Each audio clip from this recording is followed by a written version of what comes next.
오늘 아침 함께 나눌 말씀은 누가복음 23장 43절 말씀입니다. 예수님께서 십자가의 위에서 하신 두 번째 말씀입니다. 제가 39절부터 읽을게요. 달린 행악자 중 하나는 비방하여 이르되 네가 그리스도가 아니냐 너와 우리를 구원하라 하되 하나는 그 사람을 꾸짖어 이르되 내가 동일한 정죄를 받고서도 하나님을 두려워하지 아니하느냐. 우리는 우리가 행한 일에 상당한 보응을 받는 것이니 이에 당연하거니와 이 사람이 행한 것은 옳지 않은 것이 없느니라 하고 이르되 예수여 당신의 나라에 임하실 때에 나를 기억하소서 하니 예수께서 이르시되 내가 진실로 네게 이르노니 오늘 네가 나와 함께 낙원에 있으리라 하시니라. 아멘. 저는 이 말씀 묵상할 때마다 마음이 뭉클하면서 하나님께 감사하게 됩니다. 왜 그럴까요? 바로 예수님 앞에 십자가에 달린 그 행악자, 그게 바로 제 모습이라는 걸 깨닫기 때문입니다. 나 같은 죄인, 그 죄인을 정죄하지 않으시고 품어주신 예수님, 그 예수님을 깊이 묵상할 때마다 그 저를 건져주신 은혜에 감동하게 됩니다. 여러분, 오늘 이 두 행악자의 모습에서 하나님께서 우리에게 보여주신 것이 뭘까요? 중요한 사실, 우리 스스로가 죄인임을 깨닫는가 하는 것, 그리고 그 죄인임을 깨닫고 주님께 하나님의 긍휼을 구하는가 하는 거예요. 42절에 예수여 당신의 나라에 임하실 때에 나를 기억하소서가 무슨 뜻입니까? 그게 바로 나를 불쌍히 여겨 주시옵소서 하는 말씀이에요. 중요한 것은 우리가 얼마나 악하냐, 그보다 훨씬 더 중요한 것은 그 악에서 돌이키는 겁니다. 인간은 누구나 악합니다.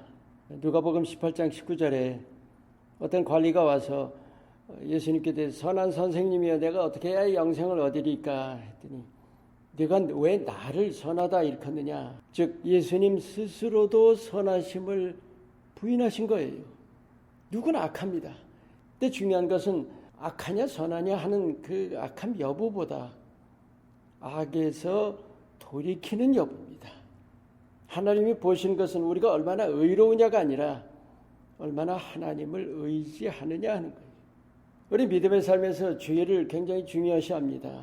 그런데 죄가 없이는 은혜도 없습니다. 로마서 5장 20절 말씀에 죄가 더한 곳에 은혜가 더욱 넘쳤다 하는 말씀. 우리가 죄를 우리가 시인하고 깨닫고 하나님의 긍휼을 구할 때, 그럴 때 하나님께서 그 하나님의 긍휼을 구하는 자를 의롭다고 해주시는 거예요.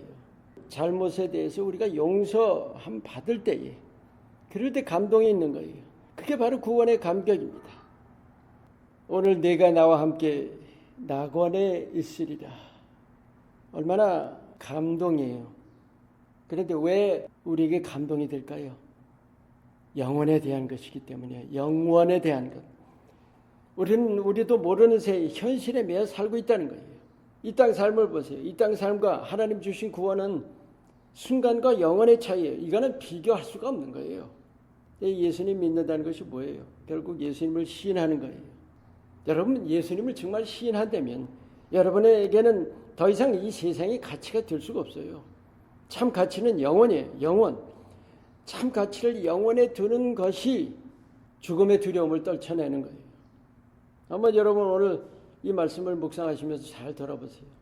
내가 지금 세상에 소망을 두고 있나? 영원의 소망을 두고 있나? 세상 한복판에 살고 있지만 우리의 가치는 세상에 두는 것이 아닙니다. 영원이에요. 영원. 그것을 언제 깨달아요? 우리가 정말 주님의 그 용서의 은혜에 대한 감격을 누릴 때, 그때 우리가 그 영혼에 대한 감동을 가지게 되는 것입니다. 오늘의 기도, 나 같은 죄인 깨닫게 해 주시옵소서. 그래서 우리의 삶에 구원의 은혜가 늘 살아있게 하옵소서. 진심으로 기도하시기 바랍니다. 아멘.